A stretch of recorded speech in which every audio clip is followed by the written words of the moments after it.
हमारी स्टोरी के कैरेक्टर्स का नाम है राजू और अर्ची।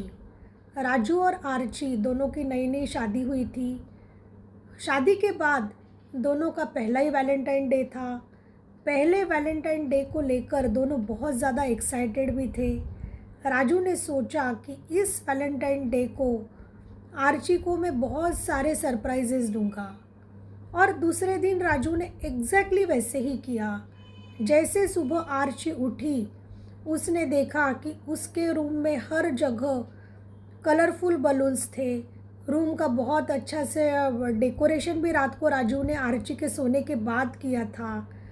रूम में जगह जगह ब्यूटीफुल फ्लावर्स थे, एग्जॉटिक फ्लावर्स थे, क्योंकि आर्ची एक रिच फैमिली को बिलोंग करती थी और आर्ची की जो चॉइस थी वो बहुत ज़्यादा एग्जॉटिक थी। जबकि जो राजू था वो जॉब करता था, लेकिन उसके बाद भी उसने कोई कसर नहीं छोड़ी।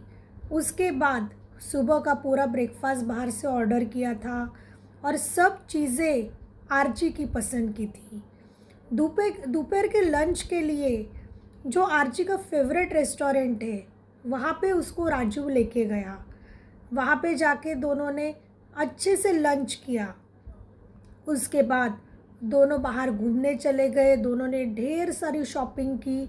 उसके बाद दोनों मूवी देखने चले गए और रात को डिनर करके वापस आए। और घर में आने के बाद अभी भी राजू के जो सरप्राइजेस थे वो ख़त्म नहीं हुए थे।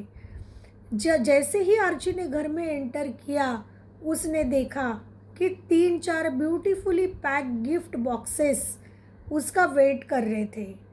जैसे आर्ची ने वो गिफ्ट बॉक्सेस ओपन किए, उसने देखा कि उसमें इतनी अच्छी अच्छी चीज़ें थी कि जो आर्ची कब से लेने का प्लान कर रही थी वो वन गो में राजू ने उसके लिए ऑर्डर कर दिया था। रात को सोते सोते आर्ची खुद को बहुत ब्लेस्ड फील कर रही थी। आर्ची ने सोचा कि इससे अच्छा वैलेंटाइन डे क्या होगा कि जब मेरा वैलेंटाइन मेरे बारे में इतना सोचता है। ऐसे सोचते सोचते आर्ची सो गई। दूसरे दिन जब वो सुबह उठी, वो बहुत अच्छा फील कर रही थी। ऐसे ही 1 महीना गया, 2 महीने गए और दोनों का नॉर्मल लाइफ शुरू हो गया। एक दिन ऐसे ही आर्ची का सुबह उठने का मन नहीं कर रहा था। आर्ची वैसे भी हाउसवाइफ थी, उसने अभी तक कोई जॉब ज्वाइन नहीं किया था। उसने सोचा था कि स्टार्टिंग में कुछ ईयर्स मुझे अपने मैरिड लाइफ को देने हैं, मुझे थोड़ा सा राजू को अच्छे से अंडरस्टैंड करना है, फिर जॉब करियर वो तो मुझे लाइफ लॉन्ग करना ही है। लेकिन एक दिन आर्ची की तबीयत बिल्कुल अच्छी नहीं थी। उसने सुबह ट्राई किया लेकिन उसको उठने को नहीं हो रहा था। उसने राजू को बोला कि राजू, आज मेरी तबीयत बिल्कुल अच्छी नहीं है और मेरा आज कुछ चाय बनाने का मूड नहीं हो रहा है। राजू ने बोला कि ठीक है, लेकिन राजू ने कुछ ज़्यादा रिएक्ट नहीं किया। राजू ने बोला ठीक है कि आज बिना चाय के चलेगा और मैं आज अपना लंच भी बाहर ही मैनेज कर लूँगा, और तुम देखो तुम घर में कैसा मैनेज होता है, तुम देखो शायद थोड़े टाइम के बाद तुमको अच्छा लगे, तुम अपनी मेडिसिन ले लेना, तुम अपना आराम कर लेना। ऐसे कुछ टर्न्स ऑफ इंस्ट्रक्शन दे के राजू अपना रेडी होके अपने ऑफिस चला गया। उसके बाद जब आर्ची एक जगह बैठी थी तो आर्ची सोचने लगी कि क्या ऐसा नहीं हो सकता था कि आज राजू अपने हाथ से मेरे लिए कम से कम 1 कप चाय बना के देता। बाकी चीज़ें तो मैं शायद धीरे धीरे मैनेज कर लेती, उससे मैं ज़्यादा एक्सपेक्ट नहीं करती क्योंकि मुझे पता है कि उस पर काम का लोड है। ऐसा ही वो दिन चला गया। उसके बाद धीरे धीरे आर्ची थोड़ा सा हर्ट हो गई। ऐसे ही 1 वीक चला गया, कुछ दिन बीत गए। उसके बाद एक दिन आर्ची हाफते हाफते मार्केट से आई। उसने देखा कि उसके आने से पहले ही राजू घर में एंट्री कर चुका था। राजू आराम से सोफे पे बैठ के टीवी न्यूज़ स्क्रॉल कर रहा था। आर्ची ने देखा कि आने के बाद राजू ने उसकी तरफ देख के मुस्कुराना भी गवारा नहीं समझा। राजू अपने ही कंफर्ट जोन में था। आर्ची को लगा कि कम से कम 2 मिनट वो उसका हालचाल ही पूछ लेगा। लेकिन राजू तो अपनी दुनिया में मशगूल था। उसके बाद आर्ची को ही लगा कि राजू से उस अपनी बातें शेयर करनी चाहिए। तो आर्ची ने बताना शुरू किया कि पता है राजू, क्या रेट हो गया टोमेटो का, और ऑनियन तो हम लोग परचेस ही नहीं कर सकते, सब मिडिल क्लास लोगों के आउट ऑफ रीच है। और मैं यहाँ पे आ रही थी, मेरे पास इतना लोड था, मुझे कोई ओला उबेर भी नहीं मिला, मुझे कोई ऑटो रिक्शा भी नहीं मिला। जैसे तैसे हाफ वे तो मैं ऐसे चलते चलते आई। उसके बाद बड़ी मुश्किल से मुझे एक ऑटो मिला और मैं घर पे आ गई। लेकिन ये सुन के राजू भड़क गया। राजू बोला कि आर्ची तुम क्या लेकर बैठी हो, दिन भर मैंने ऑफिस में इतना हाई प्रोफाइल जॉब करता हूँ, ऊपर से मेरे बॉस के साथ मेरी नोकझोंक चलती रहती है। जैसे तैसे अपना काम निपटा के मैं 2 घड़ी शांति के लिए घर पे बैठ के टीवी देख रहा हूँ, वो भी तुमको पसंद नहीं है और तुम्हारी चिक चिक शुरू हो गई। आर्ची को बहुत बुरा लगा। राजू का ये रिएक्शन आर्ची के लिए बहुत अनएक्सपेक्टेड था। आर्ची अंदर गई, अपना काम करने लगी, लेकिन वो धीरे धीरे बहुत हर्ट हो गई। उसको लगा कि अगर मैं राजू से बातें डिस्कस नहीं करूँगी तो फिर मैं किससे करूँगी।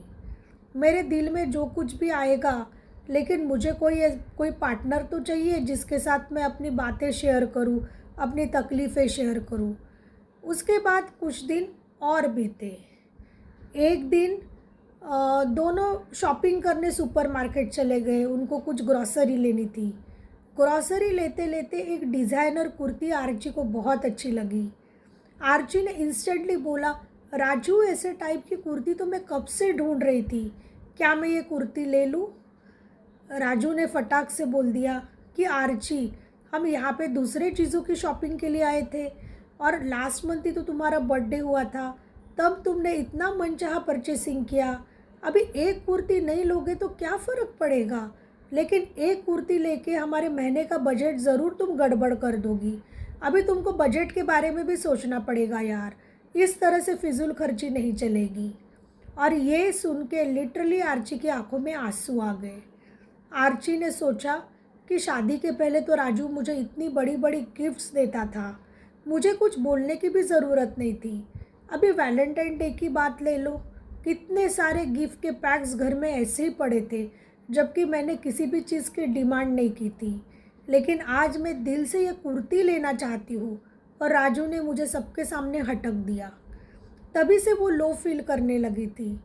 उसके बाद दोनों घर आए और ऐसा करते करते रिश्तों में थोड़ी बहुत खटास आ गई, थोड़े बहुत क्रैक्स रिश्तों में आने लगे। उसके बाद एक दिन राजू ने बोला कि आर्ची, अभी मेरे मम्मी डैडी आने वाले हैं। तो आर्ची ने बोला कि ठीक है, कोई लेडीज़ घर में आएगी तो मुझे अच्छा ही लगेगा। और राजू के मम्मी डैडी की ये पहली ट्रिप थी। उसके बाद जब उसके मम्मी डैडी आए तो आपस में जो कोलैबोरेशन होता है, या तो आपस में जो अंडरस्टैंडिंग होती है, उसमें भी टाइम लगता है। उसके बाद राजू के मम्मी डैडी ने ट्राई करके बहुत अच्छे से राजू के घर में एडजस्ट कर लिया। लेकिन जब 2 लेडीज़ एक साथ आती है तो कुछ ना कुछ कॉन्फ्लिक्ट होता है, क्योंकि दोनों की काम करने की जो आदत होती है, जो हैबिट्स होती है, दोनों की अलग होती है। राजू की मम्मी का नेचर अलग था, आर्ची का नेचर अलग था। दोनों फर्स्ट टाइम मिले थे, दोनों का काम करने का जो तरीका था वो एग्जैक्टली अलग था। तो थोड़ी बहुत अनबन दोनों में होती थी। एक दिन राजू की मम्मी ने कुछ बातें आर्ची को सुना दी और राजू वहीं पे बैठा था, आराम से बैठा न्यूज़पेपर पढ़ रहा था। राजू के पापा भी वहीं बैठे थे और आर्ची को बहुत फील हुआ। उसने सोचा कि इन लोगों के आने के पहले सब अरेंजमेंट्स मैंने किए, मैं खुद चाह रही थी कि ये लोग आए, मेरे साथ रहे, लेकिन आज जब मुझे मम्मी जी ने 4 बातें बोल दी तो एटलीस्ट राजू को थोड़ा बहुत तो इंटरवीन करना था, मेरी साइड लेनी थी, या तो कम से कम मुझे थोड़ा सा कंफर्ट ही करना था, मुझे थोड़ा सा समझाना था। लेकिन राजू तो वहाँ पे इतना आराम से बैठा था कि जैसे उसका ये घर में एग्जिस्टेंस है ही नहीं। तो ये बातें फिर आर्ची को बहुत पिंच हो गई। उसके बाद आर्ची चली गई और धीरे धीरे ऐसी कुछ चीज़ें होती गई कि आर्ची को याद आया कि वैलेंटाइन डे क्या साल में एक ही बार होता है। उसी दिन मतलब हस्बैंड को अपना पूरा प्यार दिखाना है, अपने पूरे इमोशंस एक्सप्रेस करने हैं।